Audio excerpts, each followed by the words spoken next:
Inilah Al-Quran, yang sedikit pun di dalamnya tidak ada keraguan, menjadi petunjuk bagi orang-orang yang bertakwa.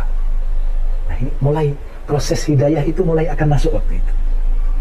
Dan ini mulai menggeser keyakinan sebelumnya dan keyakinan Mas Budi terhadap kitab suci sebelumnya. Kenapa saya katakan menggeser keyakinan sebelumnya dan kitab suci sebelumnya? Karena kitab sebelumnya yang menjadi pedoman Mas Budi sebenarnya bukanlah kitab suci. Bagaimana mungkin kita dapat mempercayai Alkitab ketika tidak ada saksi mata di mana Alkitab itu ditulis dan siapa penulisnya dan siapa penerima Alkitab itu dan bagaimana dia menerimanya? Itu adalah sesuatu yang tidak mungkin dapat kita percaya.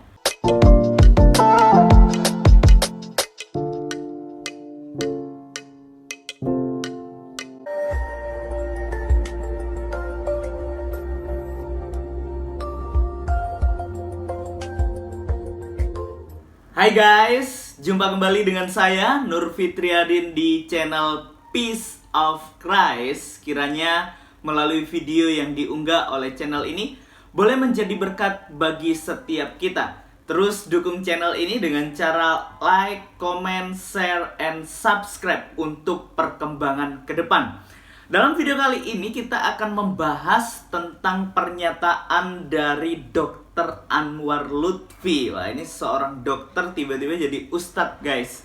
Dimana beliau mengatakan bahwa Alkitab atau kitabnya orang Kristen itu bukanlah kitab suci. Wah, ini suatu yang menarik jadi pembahasan kita pada hari ini. Mari sebelum kita jauh membahas bagian ini, saya mengajak kita untuk menyimak video ini. Inilah Al-Quran, yang sedikit pun di dalamnya tidak ada keraguan, menjadi petunjuk bagi orang-orang yang bertakwa. Nah, ini mulai proses hidayah itu mulai akan masuk waktu itu. Dan ini mulai menggeser keyakinan sebelumnya dan keyakinan Mas Budi terhadap kitab suci sebelumnya. Kenapa saya katakan menggeser keyakinan sebelumnya dan kitab suci sebelumnya? Karena kitab sebelumnya yang menjadi pedoman Mas Budi sebenarnya bukanlah kitab suci. Tadi Mas Budi katakan, nah iya, saya membaca bertanya-tanya. Ya, jadi jelas ya guys apa yang dikatakan oleh Dr. Anwar Lutfi, di mana beliau mengatakan bahwa kitabnya orang Kristen atau Alkitab itu bukanlah kitab suci. Oleh karena apa? Yang membacanya bertanya-tanya. Bukan hal demikian ya. Maksud kitab suci itu dinilai oleh orang yang bertanya-tanya lalu tidak menemukan jawaban. Lalu bagaimana dengan kitab Anda? Apakah seorang pembaca tidak bertanya-tanya mengenai kitab Anda?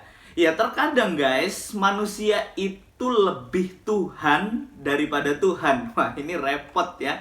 Kalau udah manusia lebih Tuhan daripada Tuhan, wah ini adalah sesuatu yang sangat menyekutukan Allah. Terkadang bisa menganggap bahwa itu bukan kitab suci, bahkan itu bukan Tuhan. Yesus itu bukan Tuhan. Mari saya mengajak kita untuk belajar bersama-sama tentang Alkitab. Alkitab itu terdiri dari kata Al, singkatan dari Allah, dan kitab. Jadi kalau kita menyimpulkan bahwa Alkitab itu adalah buku yang menceritakan tentang Allah. Jadi jelas ya guys bahwa Alkitab itu adalah firman Allah. Kita dapat melihat bukti yaitu dari Alkitab itu sendiri yang membuktikan bahwa Alkitab itu adalah firman Allah. Yang pertama, kalau kita perhatikan di dalam 2 Timotius 3 ayat yang ke-16. Alkitab mencatat segala tulisan yang diilhamkan Allah.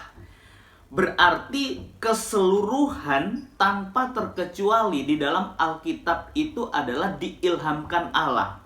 Berarti semua yang ditulis dalam Alkitab itu diilhamkan Allah, itu berarti firman Allah. Jadi jelas ya guys di bagian ini.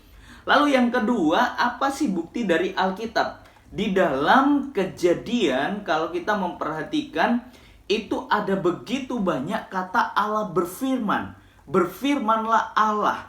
Dan firman Allah demikian itu tertulis di dalam Alkitab. Jadi jelas ya, kalau di dalam Kejadian itu banyak yang berkata demikian. Bahkan di kitab-kitab lain itu sudah dituliskan bagaimana Allah berfirman, berfirmanlah Allah dan lain sebagainya. Bahkan bukan hanya itu saja, tetapi bukti di luar Alkitab juga membuktikan bahwa Alkitab itu adalah firman Allah.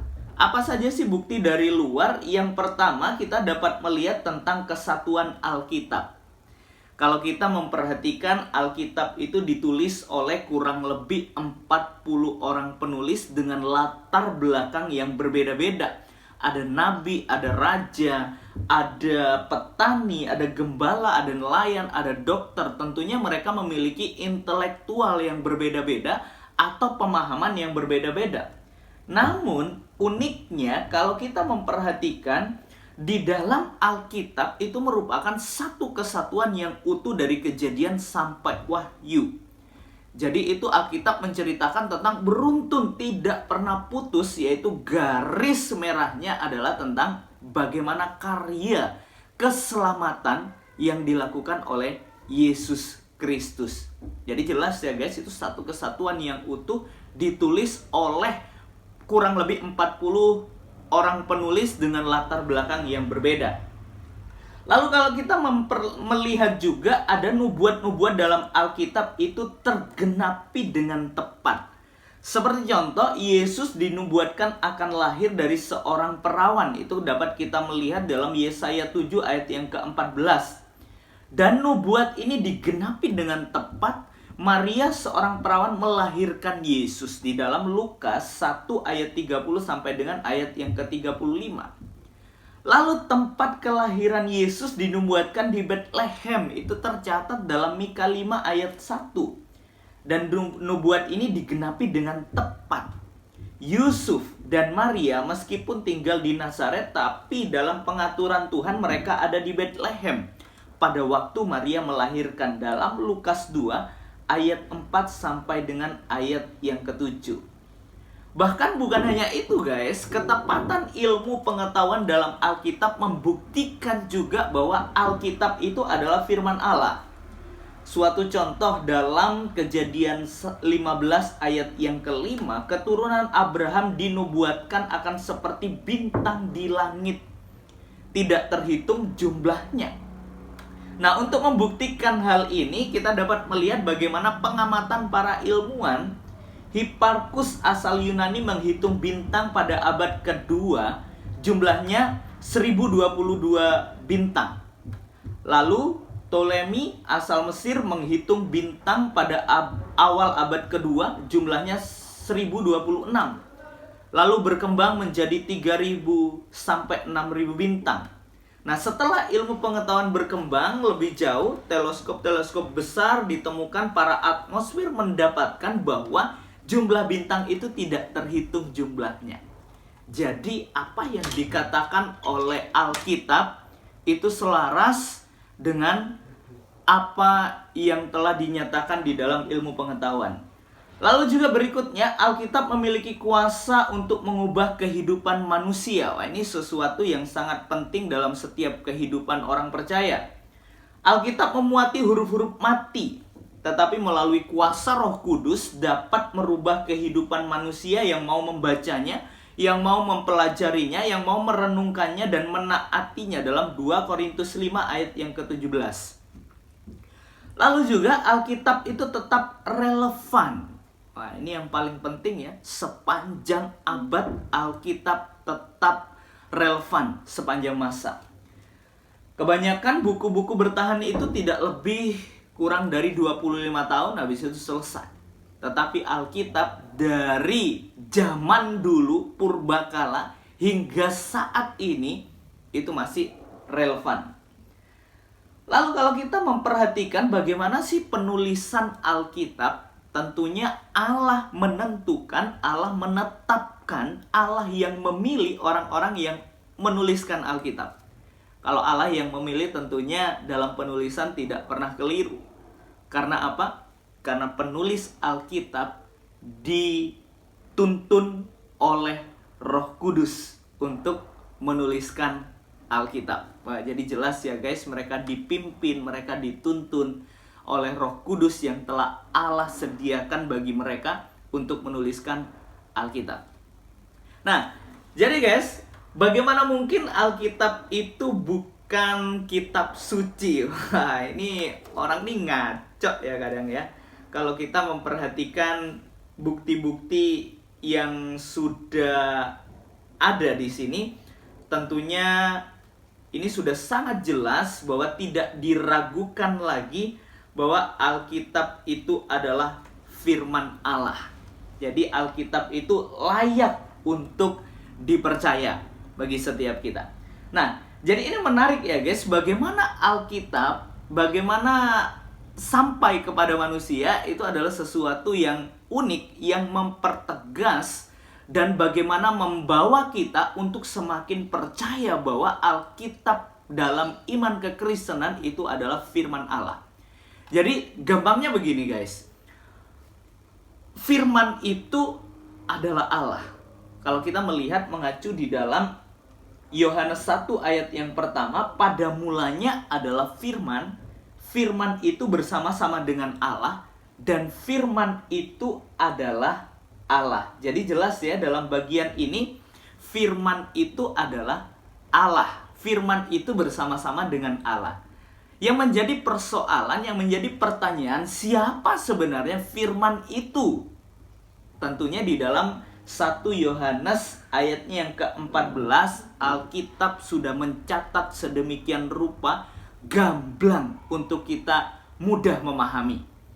Di dalam 1 Yohanes pasal yang Yohanes 1 ayat yang ke-14, Alkitab mencatat firman itu yang adalah Allah itu, firman itu telah menjadi manusia dan diam di antara kita, dan kita telah melihat kemuliaannya, yaitu kemuliaan yang diberikan kepadanya sebagai anak tunggal Bapa, penuh kasih karunia dan kebenaran. Jadi jelas ya, firman itu telah menjadi manusia dalam Yesus Kristus.